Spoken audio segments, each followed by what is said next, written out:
নমস্কার, সুপ্রভাত। কেমন আছেন সবাই? আমি অনন্যা, অনন্যার ভ্লগসের আরও একটি ঝাঁ চকচকে নতুন ভ্লগে আপনাদের সকলকে জানাই অনেক অনেক অনেক স্বাগত। আশা করছি সকলে খুব ভালো আছেন, সুস্থ আছেন, সাবধানে আছেন, নিরাপদে আছেন। আমরাও বেশ ভালোই আছি।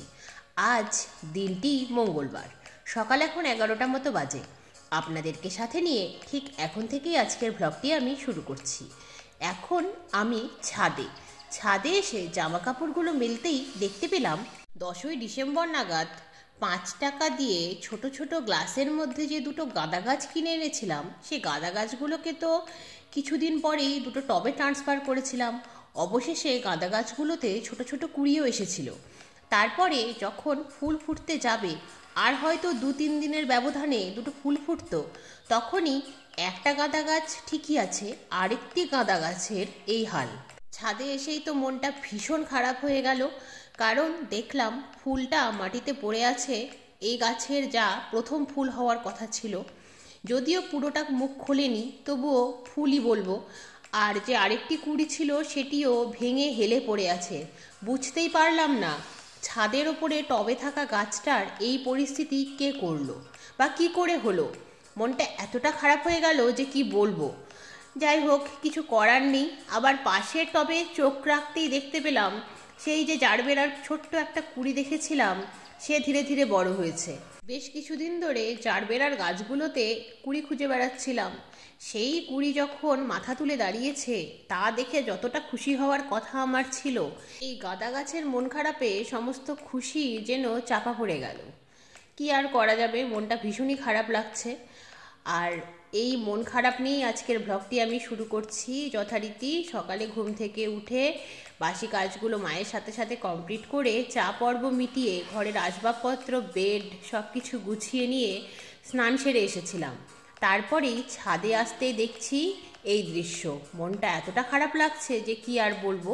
কিন্তু আজ যেহেতু মকর সংক্রান্তি, পৌষ সংক্রান্তি, তাই আপনাদের জানাই মকর সংক্রান্তির অনেক শুভেচ্ছা। মনটা খারাপ তো, সেই জন্যই প্রথম দিকেই জানাতে পারিনি। যাই হোক, আশা করি বুঝতেই পারছেন। একদম ছোট্ট একটা গেঁদু গাছ এনেছিলাম, সেটি যখন ধীরে ধীরে বড় হয়েছে, 2-3 দিনের ব্যবধানে তার যখন ফুলটি পুরোপুরি প্রস্ফুটিত হওয়ার কথা, সেই মুহূর্তে এইরকম আচমকা অঘটন সত্যি মনটা ভীষণ ভারাক্রান্ত করে দিয়েছে। কিন্তু কিছু করার তো নেই, সবটাই মেনে নিতে হবে। মেনে নিলামও, আর কি করব। কিন্তু আজ যেহেতু পৌষ সংক্রান্তি, তাই আজকের স্পেশাল রান্নাবান্না হলো খিচুড়ি। আমাদের বাড়ির নিয়ম অনুসারে এদিন দুপুরে খিচুড়ি খেতে হয়, কিন্তু বিকেলে সবার বাড়িতে পিঠে তৈরি হলেও আমাদের বাড়িতে সেটা হবে না, কারণ বিকেলে আজকের দিনে পিঠে ভাজার কোনো নিয়ম আমাদের বাড়িতে নেই। ছোট থেকেই দেখে আসছি, পৌষ সংক্রান্তি মানেই আগের দিন উঠোন তুলসীতলা জুড়ে আলপনা, তারপরের দিন খিচুড়ি, ব্যাস ওইটুকুই। তারপরে আর কিছু নেই। এবছরেও তার কোনো ব্যতিক্রম হবে না। আজকেও তৈরি হচ্ছে যথারীতি খিচুড়ি। তারপরে বিকেলে তো আর পিঠে নেই, অ্যাজ ইউজুয়াল, আর 5টা দিনের মতোই।